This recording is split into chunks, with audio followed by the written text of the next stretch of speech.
Hello everyone, welcome to Data Testing Zone. So before getting started with actual creation of framework, let us understand the data set that we will be using. So we are using a SuperStore data set available in Kaggle website. Okay. Once you go to this particular link, you will be able to find this SuperStore data set. It is easily downloadable. So once you click this downloadable arrow over here, you will be able to download the CSV file in your local.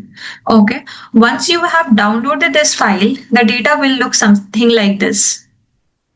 So this particular file has overall of 9,994 records, right, including one row for header. So a good amount of data that we can use for testing, correct? तो अगर आप इस data को ठीक से देखोगे तो इसमें अपने पास ऑर्डर डिटेल्स है. Order details like order ID, order date, ship date. Order date is nothing but जिस दिन ऑर्डर प्लेस हुआ है. शिप डेट इज जिस दिन ऑर्डर शिप हुआ है, right. Ship mode is second class, first class, standard class, on all those details shipment mode में आ जाता है. Customer ID, customer name, segment, country, city, state, postal code और reason, ये सारा कस्टमर डिटेल्स है. Okay, segment is nothing but what is the customer segment that they belong to. Are they purchasing it for home office, for consumer, for corporate, like those details. ठीक है, तो ये हो गया पूरा customer details.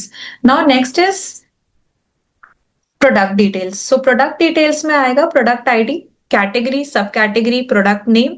So product ID will basically, product ID should be unique for each of the product names that we are seeing, right?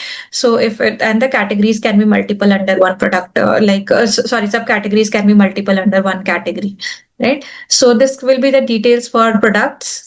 And then we have some financial metrics. Why we are calling it financial metrics? Because इससे हमें revenue, profit, loss ये सब पता चल रहा है. So sales is nothing but the total amount of sales that was done to a particular order. Quantity is like number of units that is sold, and then profit is, it can be positive or negative. Negative means loss है, और अगर positive है तो फिर profit है. Okay, so this is the data we are going to use in our framework. So let's get started with actual creation of the framework using the data set. Okay, let's hop into our next video. Thank you.